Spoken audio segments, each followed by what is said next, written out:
What's up, everyone? Welcome back to Car Zoomer. Today we're talking about a car that doesn't just follow trends, it sets them. The upcoming 2026 Porsche 911 GT3. And if you're a fan of raw driving feel, high revving engines, and that unmistakable 911 silhouette, you're going to love what Porsche is cooking up next. Now, at first glance, the 2026 GT3 looks familiar.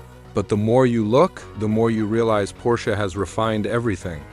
The front end is sharper, more aggressive, with redesigned air intakes that don't just look cool, they actually improve.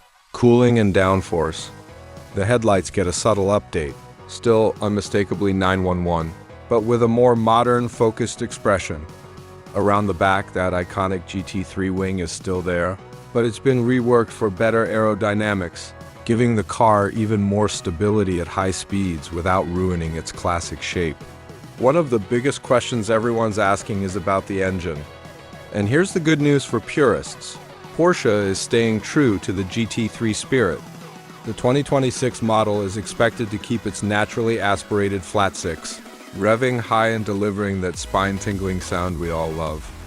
However, Porsche is also experimenting behind the scenes.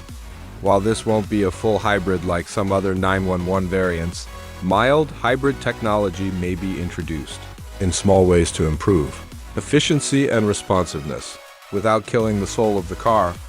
Think quicker throttle response, smoother power delivery, but still that raw, mechanical feel that defines the GT3. Performance-wise, expect the 2026 GT3 to be even sharper on the track. Power figures should see a slight bump, but the real magic is in how it drives.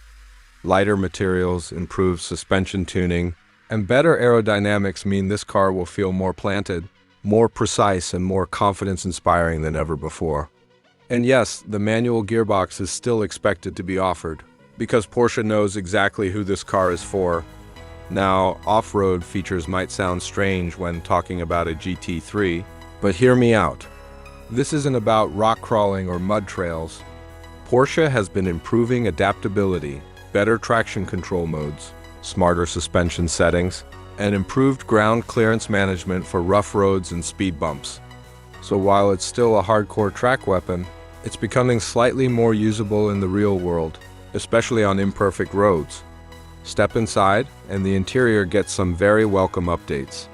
The cabin still feels driver-focused, minimal and purpose-built, but with better tech integration. Expect a refreshed digital display, improved infotainment, and higher quality materials throughout. The seats remain aggressively bolstered, keeping you locked in place, but they're more comfortable for longer drives.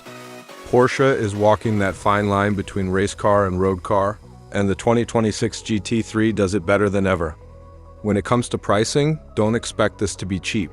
The 2026 Porsche 911 GT3 will likely start a bit higher than the previous model, reflecting the updates and rising costs. Expect it to land somewhere north of the current GT3, especially once you start ticking options like carbon ceramics, lightweight packages, and custom interior trims. And as always, demand will be crazy, so getting one at sticker price might be the real challenge. Compared to past GT3 models, the 2026 version feels like the most complete package yet. Older GT3 South were wild, loud, and uncompromising, and that's why we love them. But this new one adds refinement without losing character. It's faster, smarter, and more polished, yet it still feels like a proper driver's car. Porsche hasn't diluted the formula. They've perfected it.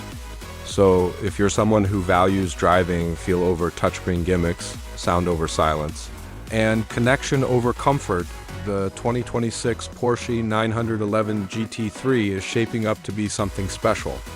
It's a reminder that even in a world moving toward electrification, there's still room for cars built purely for the love of driving. Let me know what you think. Is the 2026 GT3 your dream car, or do you prefer the older, more raw versions? Drop your thoughts in the comments, and if you enjoyed this breakdown, don't forget to like, subscribe, and stay tuned to Car Zoomer for more upcoming performance car content. I'll see you in the next one.